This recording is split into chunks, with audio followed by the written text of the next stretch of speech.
Before we get to today's video, I want to make an announcement. First off, thank you guys so much for tuning in. All of you viewers, all of you guys following the channel, all of you subscribers, each and every one of you guys have played a part in helping this channel grow and expand, and I'm really happy to see how far it's grown since I started this channel. But the main thing I wanted to talk about today before we jump into today's video is to let you guys know we've officially started our Patreon channel, meaning you guys can now join the membership program. You can help support the channel by going above and beyond. And of course, you guys will get your own benefits and perks for doing so. If you guys want to learn more about that, you can click the link in the description that kind of goes over the different types of benefits for each membership program. And it really does help the channel out, and it helps me to be able to bring more content for you guys and hopefully one day do this full time. But without further ado, let's jump into today's video.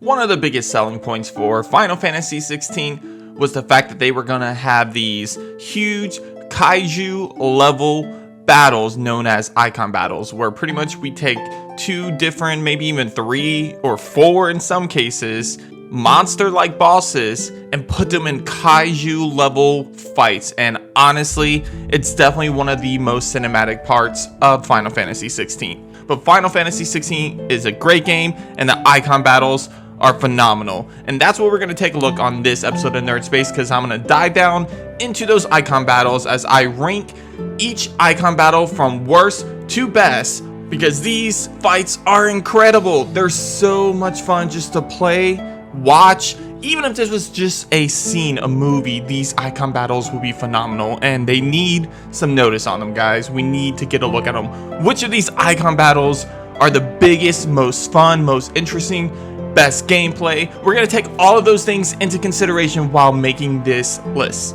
because some of these Eikon Battles do reveal story spoilers for these games. I highly strongly recommend that you guys play through Final Fantasy XVI before checking out this list. Number 9, Ifrit versus Infernal Eikon. Okay, so before we start officially talking about this one on the list, let's talk about some clarifications, because technically there are going to be a couple fights on here that aren't really full-blown Eikon Battles. And this is one of them, because technically speaking, Infernal Eikon doesn't exist. It's more so kind of sort of in Clive's head, so I'm not sure if this is considered an actual Eikon battle. However, anytime I see pretty much a huge full-blown battle between kaiju level monsters, I'm going to consider it a fight. Also, I'm going to only consider the ones that are interactive in some way, meaning the Eikon battles between Shiva and Titan, as well as the Eikon battle between Odin and Bahamut. I'm not going to count those at all, because technically there's no interactive elements to those fights. They're pretty much just scenes. And while this fight that we're about to talk about right now is almost completely not interactive, it still has a teensy little bit of interactive elements to this fight, so I am throwing this one on the list. So do not bring out the pitchforks on me, guys, because Ifrit versus Infernal Eikon is the number 9 Eikon battle on this list, and I'm not going to spend too much time on this now because there's not really much to talk about. Number 8, Ifrit versus Odin. So before I get started with this one, I want to say that the fight with Barnabas is actually one of my favorite fights in Final Fantasy XVI. I find Barnabas to be one of the most interesting villains in the Final Fantasy universe. And I'm really sad that Barnabas wasn't the main villain of the game, because I found him to be way more interesting than even Ultima was. However, again, with this list, we're talking about the Eikon battles. And here's the issue with Ifrit versus Odin. Rather it being an Eikon battle, an Eikon versus Eikon, this fight is almost completely mainly dominant versus dominant. There are some scenes where Ifrit and Odin come together and clash with each other, and those are usually quick time events. However, a 90% of this fight is definitely more so you portraying Clive, and you do get to fight Odin as Clive. You have to dodge his attacks as Clive, but you don't really get to go full force against the Eikon itself. You pretty much just go up against Barnabas, use quick time events during the scenes with Ifrit and Odin, and then back to fighting Barnabas. almost every other dominant that you go up against in this game, you actually have at least a full-blown Eikon battle with. This one, you don't at any point in time. You don't have an Eikon battle at any point in time. So because it's really hard to consider this an Eikon battle when there's not really too much of an Eikon fight going on, I have to put this as number 8 on the list, which sucks because I absolutely adore and love this boss fight. 100% one of my favorite boss fights in this game. Number 7, Ifrit versus Typhon. So earlier at the beginning of this video, I talked about how there are going to be some Eikon battles that don't technically feature 2 icons. This is another one of those examples. Because technically Typhon isn't really an Eikon. However, I'm going to consider him for this list because he's on the level of the icons. Like, he is pretty much a kaiju level monster and he's going up against Ifrit. So I felt like it was a must to consider him for this list, even though he didn't make it that high up on the list. One, the stakes don't feel as brutal as some of the other fights on this list do. The really interesting thing about the Eikon battles is that you're going up against a dominant. You're going up against another character that in some way, shape, or form has interested you in some capacity. When you're going up against Garuda, you're also going up against Benedicta. So you are concerned about killing this character because honestly, Benedicta is a very interesting character. I actually liked her as a character. Similar situation with when you have to go up against Titan or Odin or pretty much any Eikon battle that you have, you're going up against the dominant itself, and killing that Eikon means you're potentially killing that dominant. Typhon is a completely different example because you don't have any stakes. You know Clive is not going to die because he's the main character. He's who you're portraying, and he's at least not going to die till later in the game potentially. And because you're going up against Typhon as Ifrit, the worst thing that could possibly happen in this whole situation is that you kill Typhon, some weird creature from the Mother Crystal. Yeah, oh no. And because you don't have a lot of the different abilities that you get later on, the fight kind of feels pretty basic. While it's difficult, there's not a lot of different moves and special abilities that you have at this point in stage because Ifrit learns a lot of his abilities later on in the game. So when you first go up against Typhon, you have none of those abilities. So because of that, it's really hard to really enjoy this fight because again, like I mentioned earlier, it just feels kind of basic and boring and is really just time consuming. The only thing I would give it high marks on, and the reason why it's higher than the other 2 that's already passed, is one, it actually has combat. It's a full-blown fight. And then other than that, the visuals are really cool and Typhon's abilities are really cool. Also, the fight is actually pretty difficult. It was one of the first bosses I had a lot of difficulty beating early on in the game. Other than that, I feel like it has lower marks compared to a lot of the other elements that the other Eikon battles show. Hence why I feel it deserves spot number 7 on this list.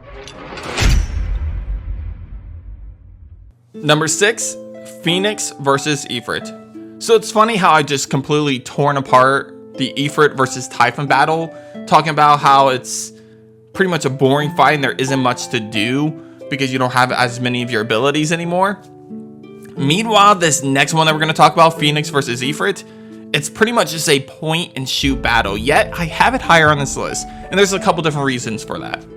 One reason I have this higher on its list is definitely the conclusion of this battle. If you haven't played Final Fantasy XVI yet, or at least completed the demo, then please go do that first before I dive down into this one. But the battle ends with Ifrit ripping apart the Phoenix. Therefore, in our minds, at least at that time, Clive kills Joshua.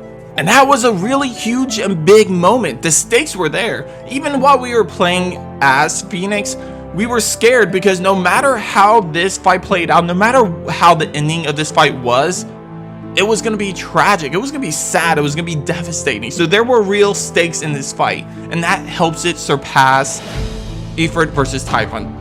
Whereas that fight didn't really feel like it had any stakes because you were just going up against a bland monster.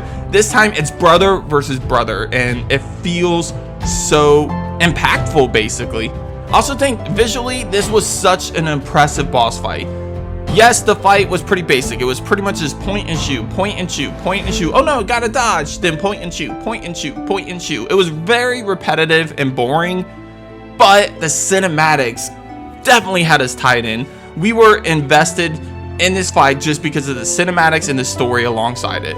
And this fight really set the tone for the rest of Final Fantasy XVI because this was in the demo. So after completing the demo, we experienced what happened. We saw Clive potentially kill Joshua. And while the fight might not have been that impressive, you gotta admit the visuals were incredible and the storytelling behind this fight was amazing. Number 5, Ifrit, Phoenix, and Bahamut versus Ultima Prime. So with the exception of the first fight on this list, this one probably has the least interactiveness with the fight itself, because this is pretty much a quick time event fight. That's all this is all pretty much quick time events. And it must be crazy hearing me put this as number 5 despite saying that, but that has to do with, again, like I mentioned earlier, the storytelling and the visuals of this fight. So the best way to kind of compare this one and why it's number 5 on this list is to compare it to the one that we just talked about, Phoenix versus Ifrit. And we said the reason why we put that as number 6 and so far up on this list has to do with the storytelling behind it and the visuals. Well, this pretty much has even higher stakes in my opinion, because now you have the potential to kill 3 different characters off. And the visuals are top notch here. I think the visuals here are probably some of the best in the entire game. There's only one other segment of the game that I can see the visuals being a little bit better, but for the most part this has amazing, incredible visuals. And like I said, the stakes are high here. They're higher than they have ever been throughout the entire game. So while there isn't too much combat here, because again it's pretty much a quick time event, I still have to raise it kind of high on this list and put it at spot number 5 just for the mere fact of the visuals and the storytelling. So let's talk about the story. Why are the stakes so high here?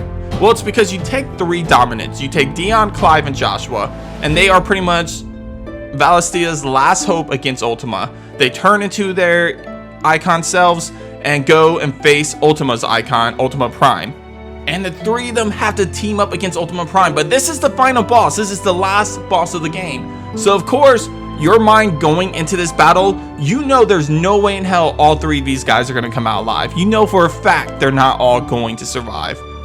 And because of that, you are concerned and worried about which one's going to die when and how they're going to die. So every quick time event, every scene throughout this battle, you are constantly sweating and worried for these characters. And what makes this battle a little bit more interesting, even though it is a quick time event, is the visuals. Because you see some really fancy, cool, incredible blasts and attacks and shields, all really cool to watch. If this wasn't a video game, honestly, this would be one of the coolest scenes just to sit there and watch. I would watch a movie of stuff like this because it was cool seeing Bahamut team up with Phoenix and going back and forth, and then Phoenix trying to carry Ifrit up to make an attack against Ultima Prime and dodging Ultima Prime's attacks. There was some really interesting stuff here, and despite it not having any real true gameplay other than the cinematic quick time events, it was still a lot of fun to watch and it had a lot of stakes. Therefore, I have to put at number 5, guys. Number 4, Ifrit Risen versus Ultima Risen. So we had the tease earlier on the list, now we get the full-blown fight here. Because at this point in time, Phoenix and Ifrit have now fused together and have created a new life form and their ultimate life form to battle against Ultima. And they both have pretty much the exact same abilities. They are both at their top level going against each other. And this is the final battle. This is where it all is laid on the table. This is part of that huge multi-phase battle against Ultima. So let's talk about why this one's at number 4 and why it's so high up and why it's not higher up on this list. Because this is the final Eikon battle. So you might think, okay, well, because it's the final Eikon battle, it should probably be number 1 or at least close to the top. So first off, obviously the stakes are high here, so it meets the stakes requirement because you don't know what's going to happen between Clive and Ultima. You know Clive may defeat Ultima, he might kill him, but you also are worried that maybe in order to do so, Clive has to die to take down Ultima. We don't know how this is going to end. So because of that, the stakes are definitely there. And this is just following after Joshua's death. Joshua just died, and now we have to watch Clive battle through his emotions to take down Ultima once and for all. Then we gotta look at the difficulty of the battle, because this is definitely one of the most difficult fights throughout the entire game. And then you have every single ability that you learn throughout the game as Ifrit So you have all those abilities to use and do the combat, and it feels amazing to have all those abilities, because then you can do some crazy insane transitions. You can do a insane block maneuver that also attacks back, that counters, and you can do a special like crazy bomb attack. There's some insane moves that you can do now that it's the end game, and you're flying around battling this guy in space. It's amazing. There's nothing more you can really say about this except that it's a fight in space with all of these different abilities. And the easiest way to compare this to anything, in my opinion, I like to picture this specific fight to a Dragon Ball Z fight. That's how I picture this fight. Imagine kaiju meets Dragon Ball Z, because that's what you get in this fight. Honestly, no joke, that's what this fight feels like. You even have like Spirit Bomb looking like parts of this fight, straight up. And the visuals are, of course, top notch. There are some other battles I feel like the visuals are a little bit better, but because it takes place in space, you have all the vibrant colors and scenery, and it just feels amazing just being a part of this fight. Honestly, I found myself getting lost in the visuals during the fight, where sometimes I messed up and got myself pretty much torn apart because I wasn't paying attention, because I was just admiring how beautiful this fight looked. So why don't I have this higher up on this list? Why is this number 4 versus number 3, number 2, or number 1? However, I feel like that the Eikon Battles and the other fights that we're about to talk about, it was visually better. And this fight is so similar, in my opinion, in terms of the cosmetics of everything. It's very similar to a different fight on this list, Ifrit and Phoenix versus Bahamut. And I feel like because of that, because it's so similar to it, I keep comparing that fight to this one, and ultimately I think that other fight was better and visually looked better, and everything about it to me was better. Also, I mentioned the stakes are really high here, but comparing again to some of the other items on this list, the stakes don't really feel as high, other than the fact that Clive is potentially gonna die. Also, I think the other element that plays a huge part in it for me, I feel like I had more fun doing the other 3 fights on this list more than I did with this fight. Don't get me wrong, this fight was really cool and had a Dragon Ball Z cosmetics to it, an aesthetic to it, and feel to it. But honestly, it's a Final Fantasy game, and I prefer the normal Eikon Battles that we were going through up to this point, and this one just completely goes like off the walls, off the rails kind of situation, and I didn't like it as much. I felt like it was more out of place than the other ones. And finally, I just felt like the transitions in this fight compared to the other ones that we're going to talk about didn't feel as fluent. It felt kind of cut and moved on and cut and moved on, and it just didn't feel as cool and fluent as the other Eikon Battles. But other than that, this fight is really cool. It deserves the spot of number 4, and I can easily see why people will put this as their number 1, because visually it's really impressive, and if you like Dragon Ball Z, you will probably really like this boss fight. Number 3, Ifrit versus Garuda. So this is one that I can see people putting lower on the list, because as I mentioned earlier, whenever you were going into that fight against Typhon, you didn't have all of your abilities. Well, guess what? You can have less going up against Garuda. So what makes this boss fight more interesting and gets pushed all the way up to level 3 here? Well, there's a few reasons. For one, I find Benedicta to be a really interesting character, so I felt like it was tragic fighting Benedicta in this situation, especially how she got to this point leading up to here. Yes, I understand, she's a horrible person. She murdered people, she killed a lot of people, she put a lot of people to death basically, but she's also a tragic character that was kind of led up to this lifestyle, that she was kind of pushed up to the point where she just had to go this route, and she ended up this way. Look at me trying to find redemption in a very evil and dark character, but hey, I like her, what can I say? But I think what really stands out here, why I really like this fight, I really like the transitions in this fight and the cosmetics and aesthetics of this fight more than any other fight, honestly. Something about this fight is just really interesting. Sure, you don't have all the different abilities that you learn throughout the way up until this point, but it's still such a really cool fight, and it's your first real battle, you know, your first real Eikon battle.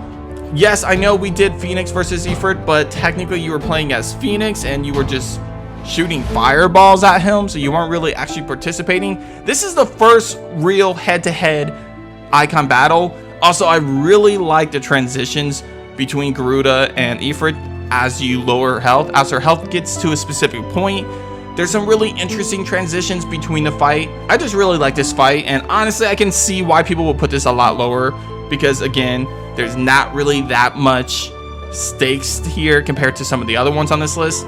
Visually, for a lot of people, it probably isn't as impressive as some of the other fights, but for me, something about this fight, the clash between fire and wind, it just feels so good and looks so right in my opinion.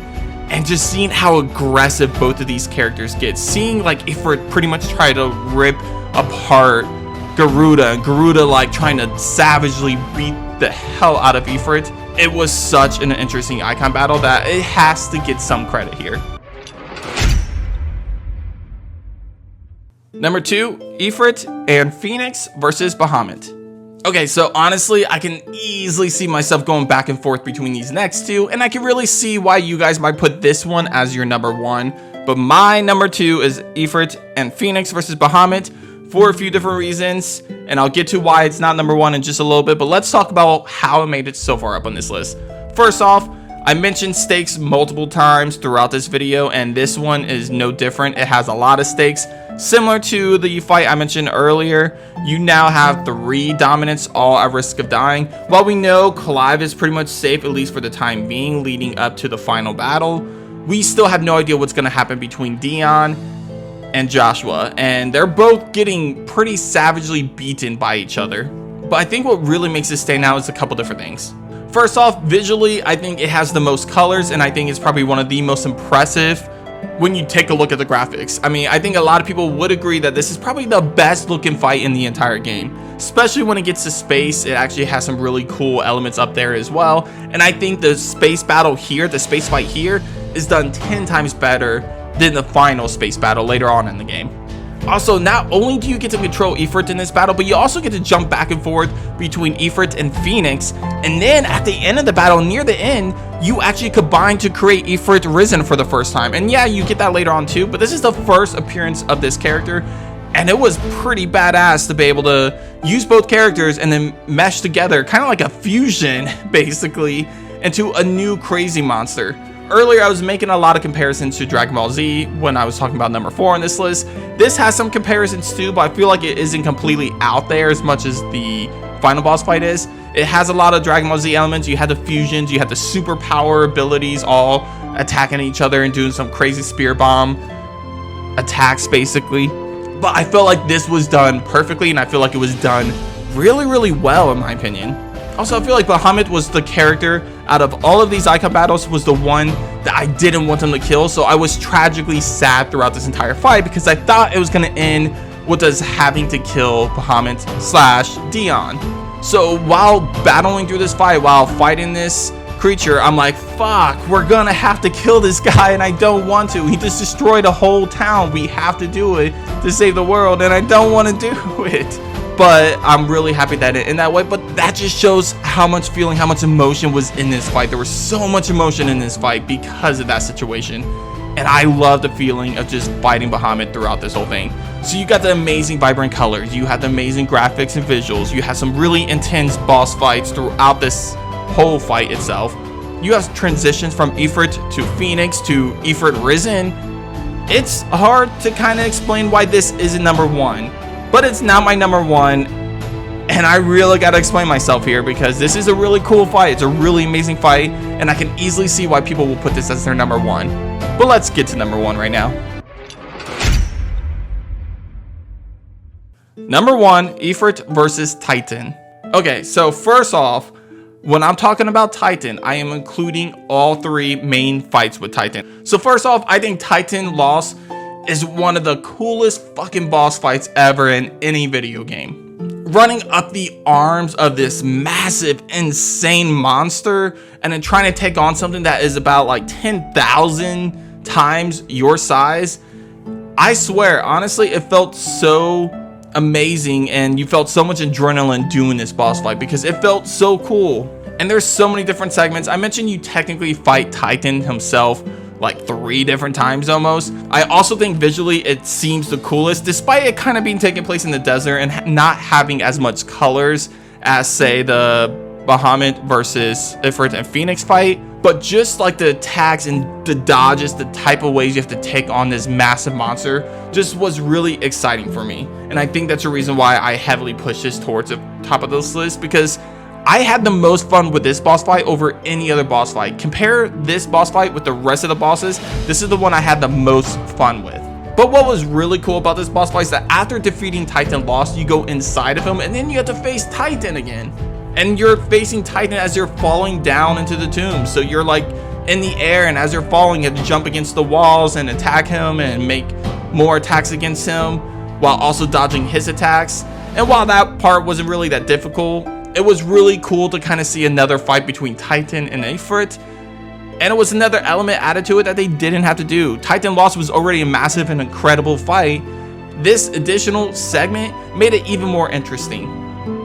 And while the stakes are pretty much non-existent here, because you know how it's going to end, you know that character like Kupka is not that interesting, the fact of the matter is that there's so much emotion and passion in this fight, because you have one person who is completely devoted to getting revenge on the person that killed the person that he loved, and then you have another person that is so committed to achieving the dreams and goals of everybody that he cares about out there. So they're both passionate about what they believe in. So you see so much passion and love in this fight because they're so aggressively fighting for what they care about, for what they believe in. And while Kupka is probably one of my least favorite dominants, this fight you can feel the passion coming out of him because he just cares about getting revenge on the person that took his love away. So I really like this fight. The stakes are not there, obviously, not when you compare it to the rest of the ones on this list. And visually, it's not the most impressive. However, it's the one I had the most fun with. It's the coolest looking fight in my opinion. It's so cool, honestly. And personally, I gotta put it as number one. I don't know what it is about this, but something about this boss fight pulls me in, despite some of the other ones on this list being visually more impressive or combat heavy more elsewhere. This one just feels the coolest for me, and it vibes with me the most, and that's why I have it as my number one. Well, that's gonna do it for this list, guys. Hit up the comments, let me know your opinions. I want to know which Eikon battle is your personal favorite. Do you guys think I'm crazy for having the Titan Lost battle as the number one, or do you guys agree with me? I'd love to know what you think in the comments below. But as always, guys, thanks for joining me, and I'll see you on the next episode of Nerd Space. Take care.